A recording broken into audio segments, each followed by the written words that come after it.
स्वामी कह रहे हैं तस्माद भारत सर्वात्मा। भारत, भारत किसको बोला है? परीक्षित जी महाराज को। इसलिए हमारे भारत का नाम, जहां पर हम जन्म लिया है, उस भूमि का नाम भारत रखा है। भगवान ने कहा है तस्माद भारत सर्वात्मा भवानीश्वरो हरि। कहा हे भारत, इन बातों का ध्यान रखो। कहा कौन कौन सी? श्रोतव्यः कीर्तितव्यश्च। कहा जो मृत्यु के भय से मुक्त होना चाहे तो उसे भगवान की महिमा ज्यादा से ज्यादा सुनना चाहिए। और जब मन प्रभावित हो जाए और सुनकर जब बहुत प्रभावित हो जाए तब क्या करें?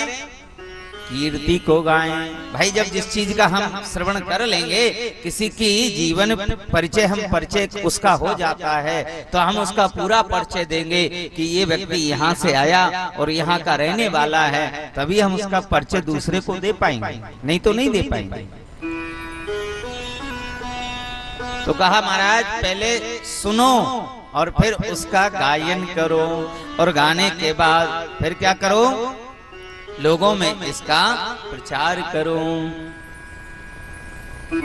और कहा कि महाराज जितना हम सुनते हैं उतना ही आनंद आता है।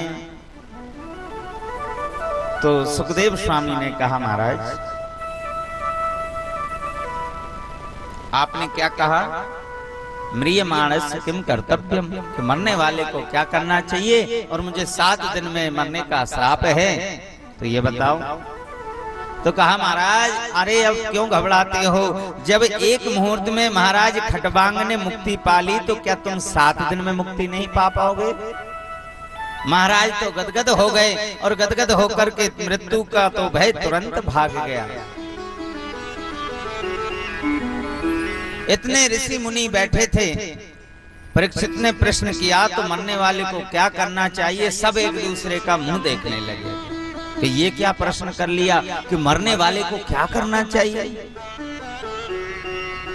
ये जो प्रश्न किया, 16 वर्षीय महाप्रभु सुखदेव जी महाराज के वचनों का आत्मविश्वास देखिए। परीक्षित 7 दिन तो बहुत हैं कल्याण करने के लिए, तो एक मुहूर्त पर्याप्त है। बताइए परीक्षित कितना बल बढ़ गया होगा।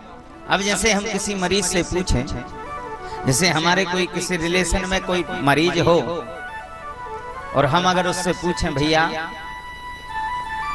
जैसे कोई डॉक्टर है, डॉक्टर के एक डॉक्टर होता है कि उसकी बातों से मरीज ठीक हो जाता है, और एक डॉक्टर ऐसा होता है कि घी चुपड़ी बातें करने लगता है, तो मरीज तुरंत समझ जाता है कि मामला कुछ गंभीर है। और अगर एक डॉक्टर ऐसा होता है, वो क्या कहता है, अरे नहीं भैया आपको कुछ नहीं है, कोई बीमारी नहीं है, सब बढ़िया है, कोई दिक्कत नहीं है। और अगर बोलो कि हाँ कोई दिक्कत नहीं है, आप ठीक हैं, सब बात है, अगर घी चुपड़ी बातें अगर कोई करे तो समझ जाओ मामला गड़बड़ है।